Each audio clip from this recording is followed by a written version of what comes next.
Hey, Lincoln, as you kind of look at the last stretch of your season, Oklahoma State, West Virginia, and Baylor, it seems like three teams that obviously OSU has been atop the rankings, but West Virginia and Baylor getting better. How big is a bye week like this to kind of get maybe mentally or physically get yourselves ready for what seems to be maybe a tougher stretch than what was expected? Oh, I, I don't know, Joe. I think you just kind of take it as it is. I mean, I think we would be expecting to play well whether we had a bye week or not. I mean, we do have one, so let's take advantage of it. I mean, I think we always expected that this would be a pretty tough stretch. So I don't know that honestly anything that we've seen up to this point this year would maybe change what we thought. I mean, we're playing good teams. You're playing teams have been very successful, really good coaches, a lot of good players. Three returning quarterbacks, the next three games. So, I mean, we've got to take advantage of it. I mean, I think that's the bottom line is we won't be as prepared as we need to for these last three if we don't take advantage of the bye week. So, that's what the schedule is, and we've got to just absolutely make the most of it. I guess I just ask him, do you expect the league to be this deep this year? It's hard to say this year. I mean, I think it's been pretty deep in the last several years, so I wouldn't say I'm surprised. I mean, I don't know that there's anybody that you look at and say, didn't think they're going to be very good, and all of a sudden they're really good. I mean, I think everybody's pretty solid, and I think anytime you have a league that's got as many returning starting quarterbacks as this one did, I mean, I think that's a big starting point. There's a lot of good defenses and good defensive players in this league. So I mean, it's always tough, and always tough to predict too, especially in a year like this. Thanks, Coach. Mm-hmm. Eric Bailey and then Ryan Aber. Hey, Lincoln, your defense ranks in the top 10 for sacks this season. Are we just seeing the expected evolution of Coach Grinch's system? And also, we give a lot of attention to the front seven, but what about the coverages in those instances as well? Yeah, well, that's a great point. I mean, I think it takes team defense to do it. I mean, obviously the front's got to get home, and anybody else that you're blitzing has to get home at some point. But they certainly haven't all been just there right now. We've had a few of those, but we've certainly had some that have been your more traditional coverage type sacks where we've covered people up, and we had a couple of them the other day that were absolutely that example where we did a nice job covering and really didn't give the quarterback anywhere to go and gave our guys a little bit of extra time. So it takes great team defense to do it. Yeah, and I would say it's a combination of a lot of things. I think some could be described the evolution of the system, but the players and coaches make the evolution happen. It doesn't kind of back to our point from the beginning of the year is these things don't happen just because, you've got to go make them happen. And I think players have continued to buy into the way we want to play. I think we've been able to add more body types and more pieces that fit this scheme and what we're looking for. And I think we're going to continue to add those and continue to develop the ones we have. So it's been exciting to see the progression and, our expectation that it's going to continue to head in that same direction. Thanks, Lincoln. Mm-hmm. Ryan Aber and then Jason Kersey. Yeah, Lincoln, we talk a lot about penalties on your side of things, but y'all are leading the Big 12, and I think OSU is just right behind you in opponents' penalties. How much influence can a team have, you think, on drawing flags on the other side, and what is it about this team specifically that's allowed y'all to do that? Oh, it's a good question. I mean, I think anytime you can do something to put pressure on an opponent, then you can create opportunities for those penalties. Whether that's a team doing a good job with tempo, or a team pushing the ball down the field, or a team, being very active on a pass rush, and linemen get antsy. I mean, there's some of it's controllable, some of it's not. I think there's been some penalties that have happened this year because of the pressure we have been able to put on people from both sides. But and then sometimes it just happens, and opponents make mistakes. And I think the key is, put as much pressure as you can. But then when opponents make mistakes, good teams take advantage of them. And so to me, it's not just the penalty that backs them up into a first and 20 situation offensively, it's all right. Now, do you take advantage of that and get them off the field and create good field position for the offense, and then vice versa? Offensively, you get them to jump off sides, or you get a big pass interference penalty. Do you capitalize on that and score and actually make a difference in the game? And so, I guess more than maybe trying to cause penalties, we've been more, we've really tried to focus on taking advantage of every opportunity that we get. Appreciate it, Lincoln. Mm-hmm. Jason Kersey and then Bob Prisbillo. Hey, Lincoln, we're seeing COVID cases spike here and nationally. And I know you guys have been really good, at least since week one, at keeping your guys from being exposed. But do these statewide numbers worry you? And do you guys even have to be more vigilant during an off week? Yeah, they definitely worry you. I mean, just because it's out there more, and we're trying to keep our guys sheltered as much as you can. But the more it's out there, the more risk there is. I mean, we can't get around that. As far as the bye week, we've had to be careful about it. We've had to certainly adjust how we go about it. The amount of time that we give our guys away from here. It's definitely changed the traditional schedule. And I know I've mentioned this before, but on top of that, the fact that we can't go out recruiting has those two things have certainly had an effect on it. So the bye week schedules, I don't know if we're doing maybe necessarily more than what we've done in the past, but I would say we've spread it out a little bit more, just so that we're here and we're seeing our guys, we're able to get them tested, and just keeping everybody as close as we possibly can. Thanks, Lincoln. Mm-hmm. Bob Prisbillo and then John Hoover.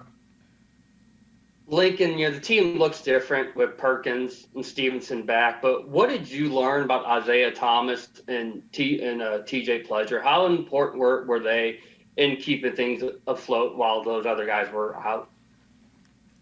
Very important. Those guys both got, both earned opportunities, and we had to have guys step up in Ronnie and Ramondre's absence, among other players. And it's just not Ronnie Ramondre, but and those guys were two of the guys that certainly have done the best job of it.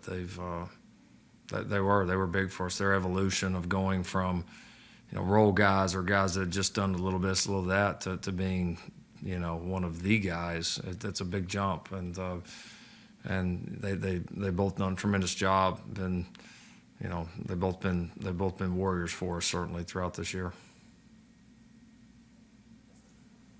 Okay, let's go to John Hoover and then James Hale.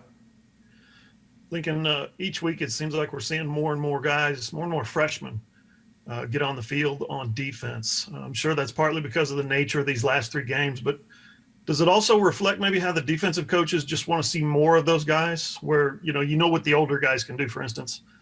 You want to peek into the future and see what those young guys can do? I wouldn't say so. I mean, I think you're always curious, but not curious to the point that you're going to, put guys in there, while games are certainly still very competitive. Our deal has been, give us a reason to put you out there. We want to, of course. We want to play guys. We want to have competition.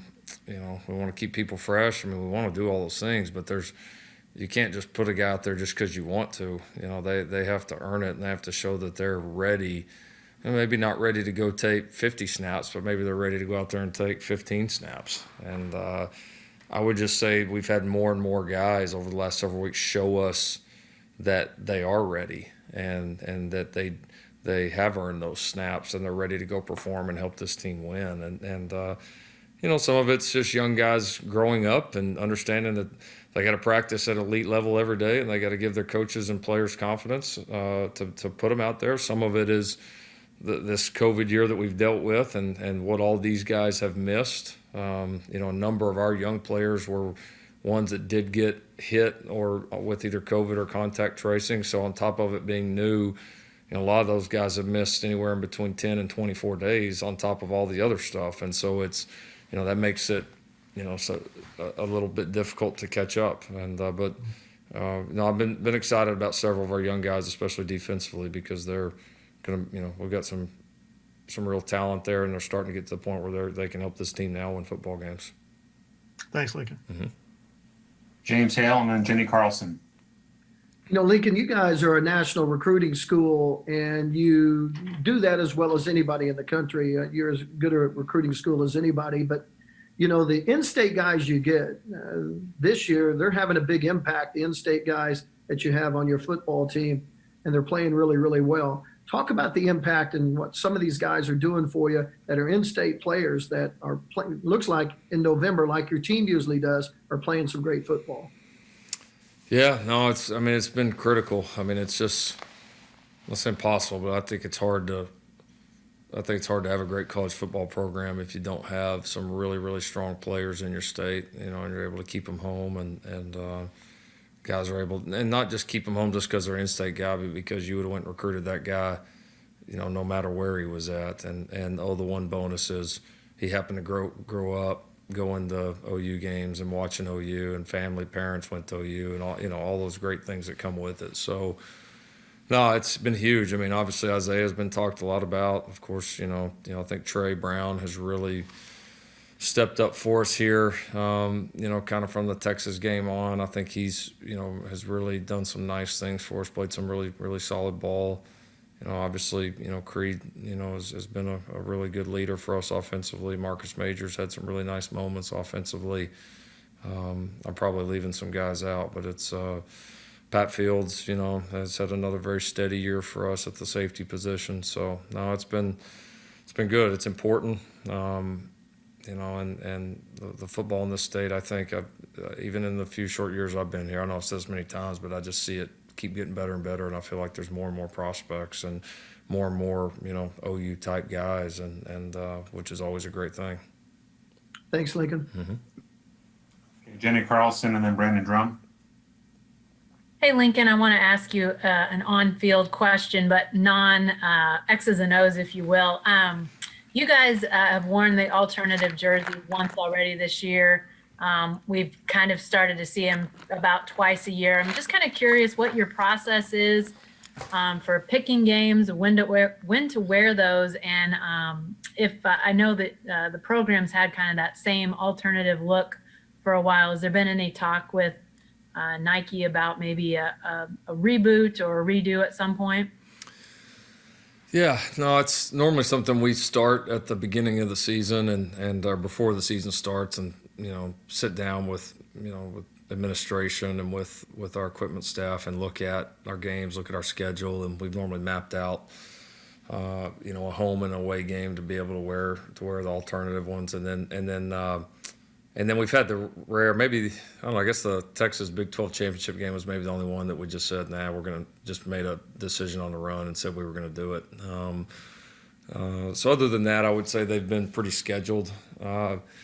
Yeah, and as far as talks for new ones, we have, we're always kind of investigating that. There's some things in the entire sports equipment world, like everything else in the world, that have been put on hold with COVID. Honestly, there's some things that we ordered, not anything I would say that was like a necessity to have to be able to play, but we're still missing some things that we ordered for this team this year, as are a lot of teams across the country. So I think that's put a hold on a lot of it. And I'm not saying we had the jersey imminent that was showing up, but we constantly have discussions about, if we were to evolve and if we were to do something a little bit different, what would we do? And when would we do it? So that's kind of ongoing. And ours is, and it's a good way. I would rather have it like this and have 50 different combinations and not really have one that's like just true to who you are. Ours are so iconic that, it's a double-edged sword. The other ones are cool and fun, but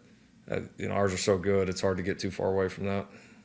When you do have conversations about a change, is a guy like Brad Camp at the front of that, or who all is in that conversation? Yeah, Brad certainly is. Greg Tipton certainly is with his experience. Kenny Mossman being our sport administrator, of course, Joe. And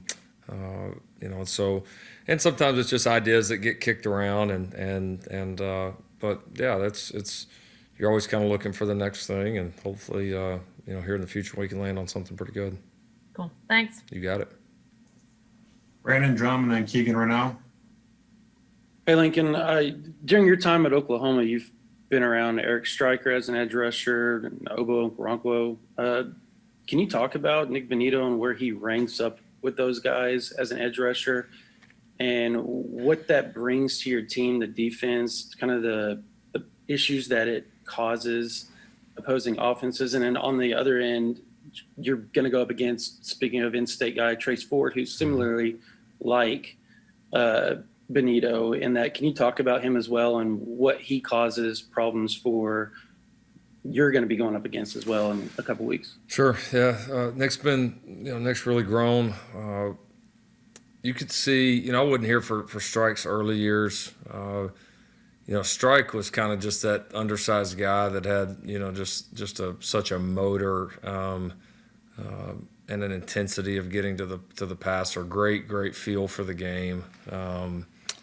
But did it from such a unique frame for a pass rusher. I mean, look at the guy and think that guy was an elite pass rusher at this level. You don't look at him and say that, but he certainly could do it.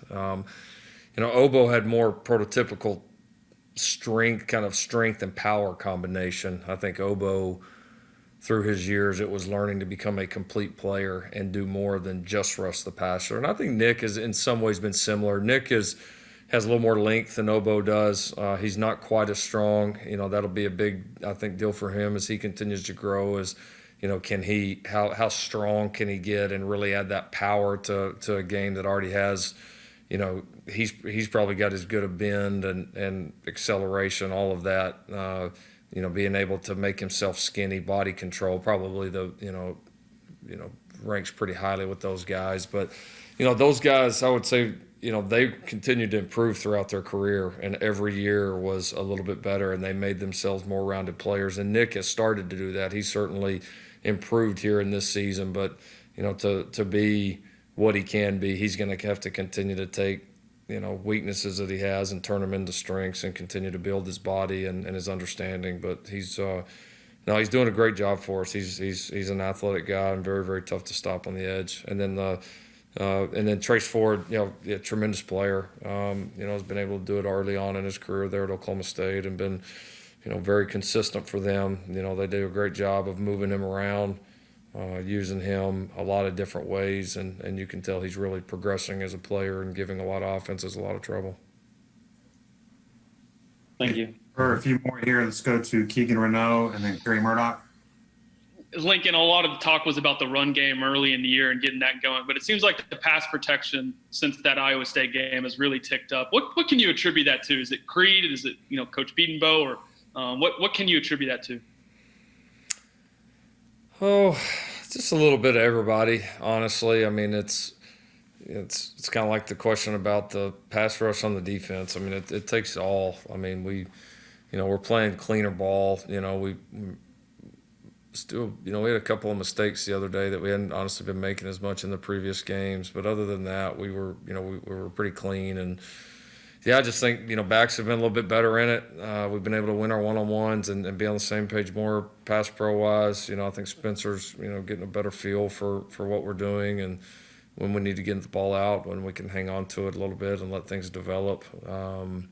So, yeah, I don't know that it's like one area or there was just like one glaring weakness. I just think it was everybody, taking the steps they needed to take and everybody playing a little bit cleaner and being on the same page more and more. And we've continued to progress that way.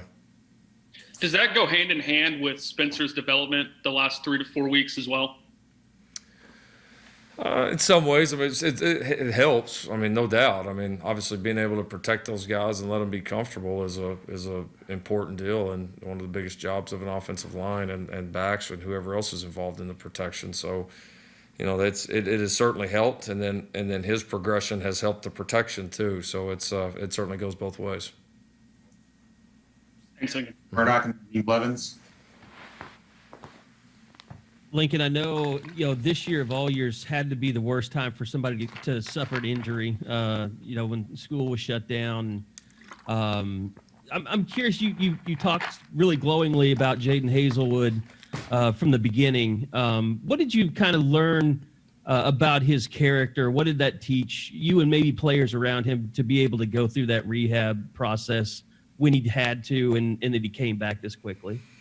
It was impressive, and I mean, I think that's how we all get judged is, when things don't go our way, how do we handle it, and you got a guy that's, highly recruited and a good football player, and comes in here and has a good, a really good freshman year, and things kind of set up to really take off, and all of a sudden something as crazy as what happened to Jaden happens, and you do get a chance to. It's a test. I mean, that's maybe the best way to explain it. I mean, it's a test, and you either respond or you pout, and he certainly did, and along the way, not just getting himself ready, but continuing to stay very engaged with our team and still being a really positive member of the team, bringing energy, insight, studying. I mean, that's why he's been ready to play, or why he's ready to play, 6 months after getting hurt.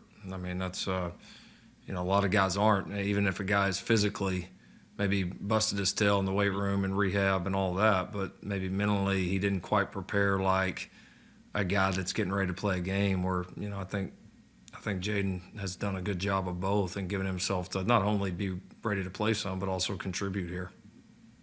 Thanks, Lincoln. Yeah, Lincoln, from the outside. Oh, I'm sorry. Yeah. That last one will go to Parker Thune. Yeah. Hey, Lincoln, from the outside, it appears there have been more dropped or catchable balls, maybe particularly potential touchdown plays. I'm wondering if that is accurate and what you do about it, the importance of finishing plays and what can be done.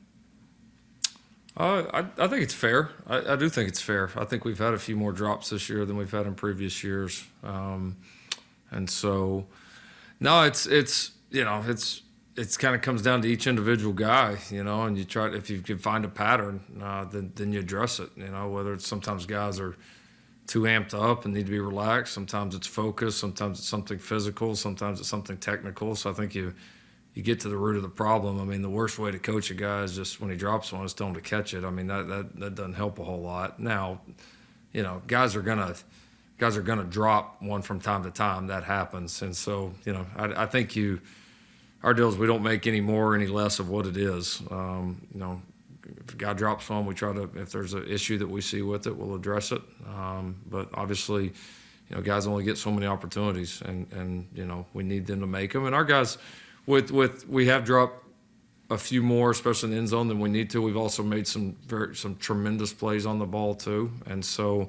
But we certainly want to make all the routine ones, and then we want to make a good percentage of the ones that maybe we shouldn't make too. And so we're going to keep working it, but we'll certainly need to make those plays here down the stretch. Thanks, Coach. Mm-hmm. And last one, Parker Thune.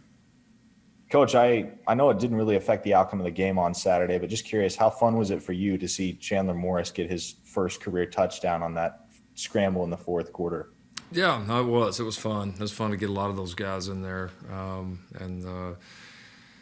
Chandler certainly wanted to score. He missed Mikey, threw Mikey a bad ball in the first one. It was good to see him rebound and get that one in there. So he's been doing a nice job behind the scenes, getting some good work with our scout team and still getting a lot of good reps, with us and developing as a player. And, you see some of his mobility and skill set that's exciting for him and for us in the future. So it was, there was a number of guys, that got in and did some really nice things that was great to see.